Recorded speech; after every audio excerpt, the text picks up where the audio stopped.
इस्तीफा दो, इस्तीफा दो, इस्तीफा दो, अमित शाह इस्तीफा दो, इस्तीफा दो, इस्तीफा दो, इस्तीफा दो, अमित शाह इस्तीफा दो, इस्तीफा दो। गुरुग्राम में आज कांग्रेस कार्यकर्ताओं ने गृह मंत्री के खिलाफ विरोध प्रदर्शन किया। प्रदर्शन के बाद कांग्रेस प्रतिनिधि मंडल के उपायुक्त को अपना संज्ञान सौंपा। इससे पूर्व कांग्रेसी कार्यकर्ताओं ने गुरुग्राम में जमकर प्रदर्शन किया और गृह मंत्री के खिलाफ नारेबाजी की। कांग्रेसियों का कहना है कि गृह मंत्री द्वारा बाबा साहेब पर की गई टिप्पणी निंदनीय है। अमित शाह के बयान से पूरा देश आहत हुआ है। उन्हें देशवासियों से माफी मांगनी चाहिए। साथ ही कहा कि बाबा साहेब देश की खातिर अपनी जान निछावर की है, लेकिन आज भाजपाई उनका मजाक बनाने में लगे हुए हैं। जनता आगामी नगर निगम चुनाव में इसका माकूल जवाब देगी। प्रदर्शन के दौरान कांग्रेसियों का उबाल साफ तौर पर दिख रहा था। उन्होंने कहा कि देश के गृह मंत्री को देश से माफी मांगनी चाहिए, वरना हम अपनी आंदोलन की धार को और तेज करेंगे। देखिए, जिस तरीके से आप सभी लोगों ने देखा कि अमित शाह जी ने किस तरीके से डॉक्टर भीमराव अंबेडकर जी का अपमान करने का काम किया। एक तरफ तो सरकार अपने आप को दलितों का समर्थक बताती है और दूसरी तरफ इस तरीके का अपमान ये देश सहन बिल्कुल नहीं करेगा। आज कांग्रेस पार्टी के सभी वरिष्ठ नेताओं ने एससी विभाग की तरफ से आज यहाँ पर एक ज्ञापन देने का काम किया और उसमें मांग रखी कि जिस तरीके से अमित शाह ने कल जो बात रखी उस पे वो देश से माफी मांगने का काम करे और जो संविधान बाबा साहब का दिया हुआ आज इस देश में है, अगर उस तरीके को बिगाड़ने का काम ये सरकार करती है तो कतई बर्दाश्त नहीं किया जाएगा।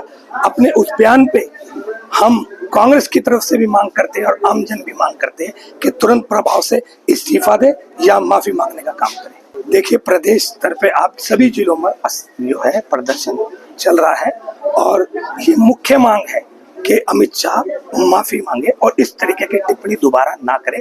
इससे करोड़ों लोगों की भावनाओं को ठेस पहुंची है और इसके लिए तुरंत प्रभाव से इनको माफी मांगने का काम करें। जी, हमारे देश के गृह मंत्री अमित शाह जी ने जिस तरह की टिप्पणी संसद में की, बाबा भीमराव अंबेडकर जी का अपमान संसद में किया, हमारी पार्टी के राष्ट्रीय अध्यक्ष मल्लिकार्जुन खड़गे जी ने भी उनको लील करने को बोला, पर मुझे लगता है उन्हें एहसास ही नहीं था अपनी गलती का। जो उनके अंदर की भावना थी वो उनके मुंह पे आ गई और उन्होंने कहा कि ही विल नॉट लीव। और इसी से भारतीय जनता पार्टी की मंशा नजर आती है कि बाबा भीमराव अंबेडकर जी के संविधान की तरफ उनका कोई जो है ध्यान नहीं है। वो उसकी मूल भावना को नहीं समझते हैं, उसको बदलने की कोशिश आपने देखा। 400 पार का नारा हो, चाहे उनके इतने सारे लीडर हो जिन्होंने संविधान को बदलने की बात की हो लोकसभा चुनाव में।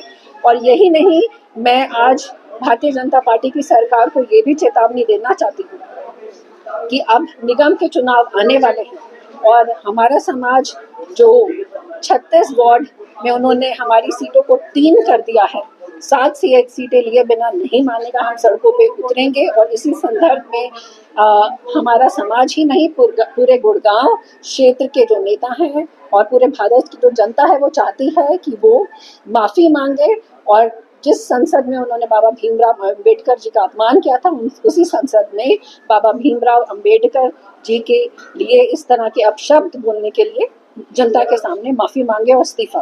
देखिए, कल देश की संसद में एक ऐसा वाक्य हुआ है जिसकी वजह से देश के करोड़ों लोग आज आहत हुए हैं।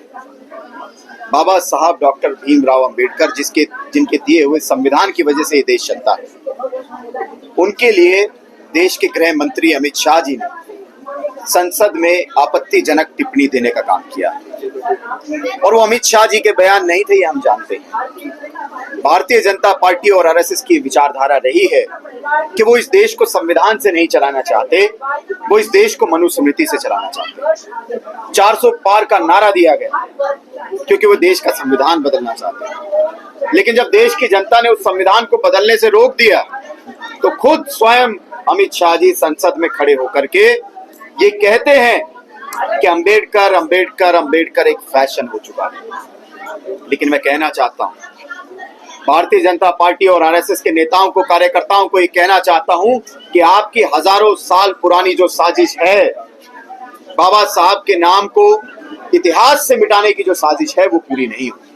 क्योंकि बाबा साहब केवल दलितों के नहीं, इस देश के सभी शोषितों के, पीड़ितों के, आदिवासियों के, पिछड़ों के, महिलाओं के लिए भगवान के स्वरूप हैं।